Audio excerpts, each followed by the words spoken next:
Okay. I'm really not sure that like 6 videos in a row was a good idea. Also, like being dressed the same. Yeah, maybe I should be like in a cylinder, like however it's called, not cylinder, sorry, top hat, or like some brooch, like could I have like a costume, or like grab a book that I could maybe talk about. Yeah, I don't know. I kind of felt inspired to talk about one last thing, as usual.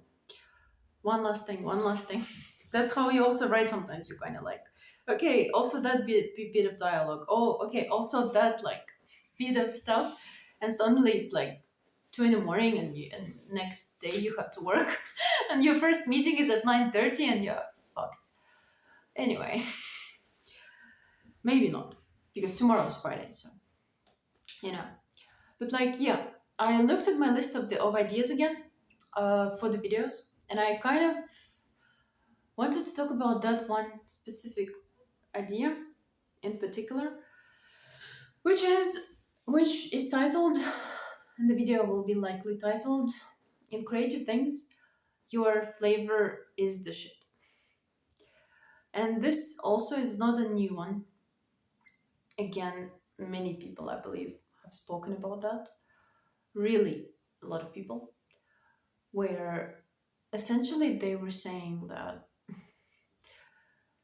nobody can do what you can do. Nobody's you. Nobody has your flavor. Nobody has your thoughts, your way of speaking, your experience, your thinking, your. Nobody's you. Nobody's you.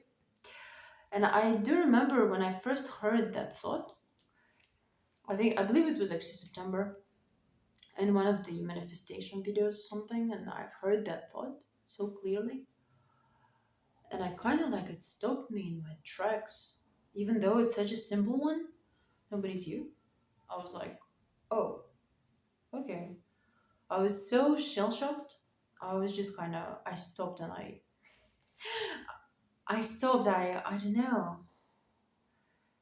I was so affected by it, even though I knew it all along. Sometimes you feel like you know those things that have been given to you via YouTube or other means. You know them.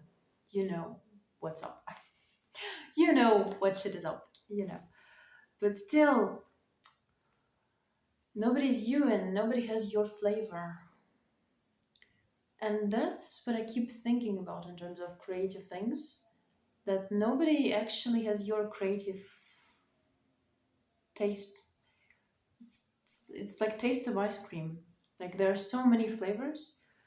There are places where you have like 200 of them, every possible combination. But in creative pursuits, really like your lens, and I believe for a writer is a lens, is so unique,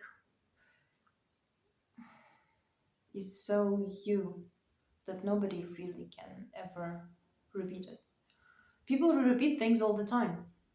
People repeat plots, people repeat reels ideas, people repeat viral stuff, people repeat things that beautiful girls do on Instagram, people repeat concepts, people repeat phrases, people take what some people have said into their own stuff. Sometimes they just copy it verbatim.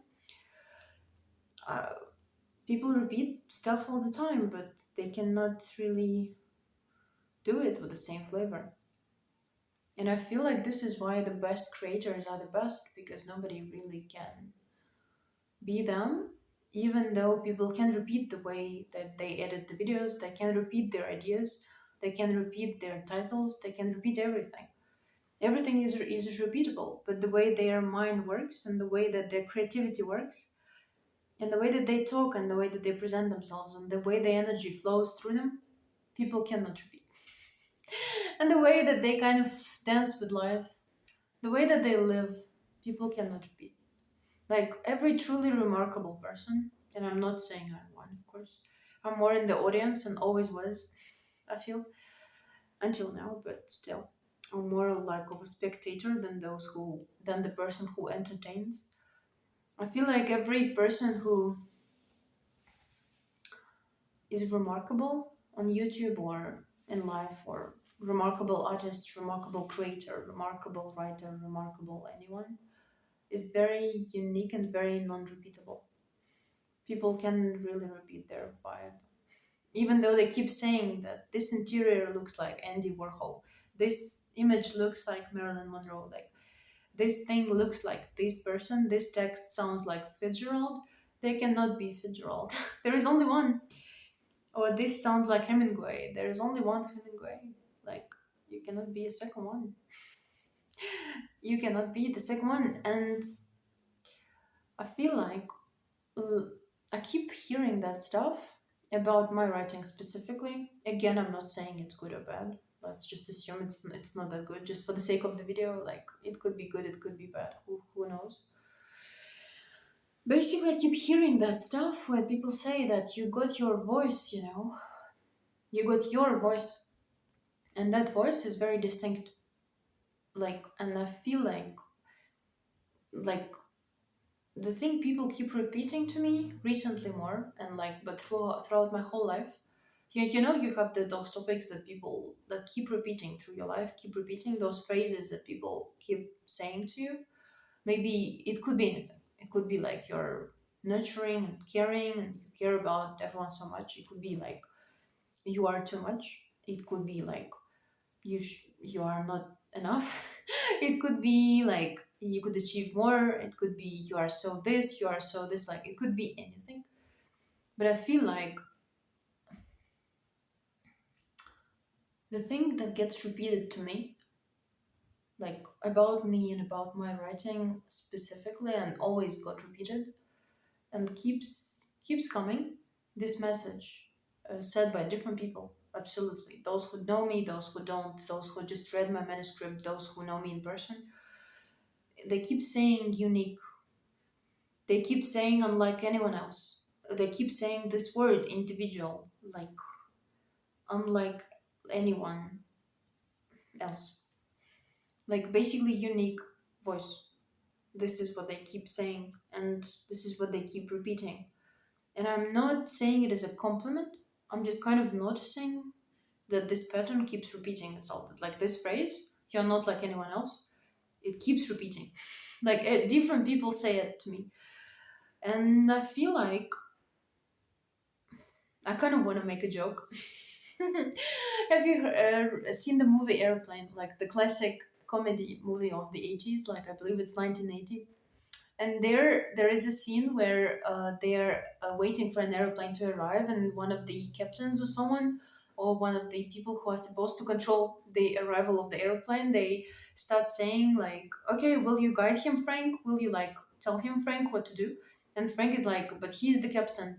And then he starts like spewing out synonyms. So like he's the captain, the head honcho, the chief one, the ones who makes all the shots, the ones who makes all the decisions. He's the main one, the captain, the chief, the commander. Like basically he starts like saying so many synonyms. And I feel like sometimes in life you kind of get the same message, but like with so many words, so many different words.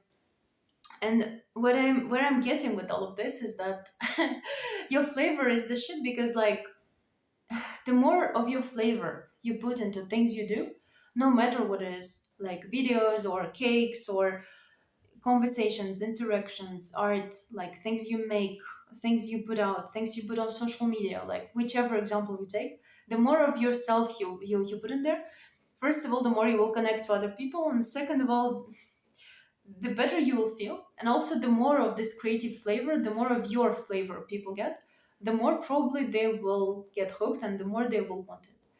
Because it's your flavor that makes it unique. Like, you could do whatever, you could do any topic, like so many themes and so many plots and so many topics have been explored from so many angles. Like every single plot line has already been explored. Every single idea has already been realized. Like no matter what you like do, probably someone did it before you, but nobody did it with your flavor. So again, I'm repeating a very popular concept here, but you see what I mean. The more of yourself you get out there, the more of your flavor you manage to like do, the more of your ice cream thing you are kind of like produce, the more unique it will be, and the closer it will be, I feel, to real art.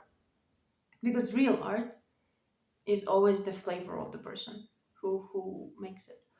Real art is again this perfume example. It's this unique perfume, it's this unique essence, it's this unique essence of the person's soul that is being poured into whatever the person is putting out, is is presenting to the world. It's really that unique voice, that unique style, that unique way of thinking, that unique way of living. It's really that uniqueness that actually people need. Because what I'm also searching for as a consumer of content, and what I'm resonating with, is when the person is really owning their shit. Like almost all of the creators I love, all of the people I like watching, all of the people I like listening to, all of the people I enjoy on the internet, there are people who own their shit, and there are people who are in their unique creative flavor. They're in their unique style. They found it, they keep it, they work it, they accept it, they develop it, but they are themselves. They are not really looking to be anybody else. They are not really looking to do an image or do like a projection of something. They are really like factories of their unique flavors. They are really holding on to their own stuff, onto their own shit, and they are cultivating it and they are creating space for it.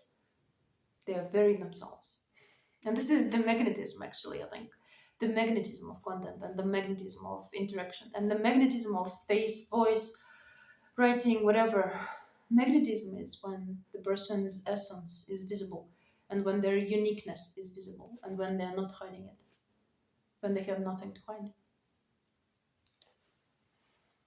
Bye.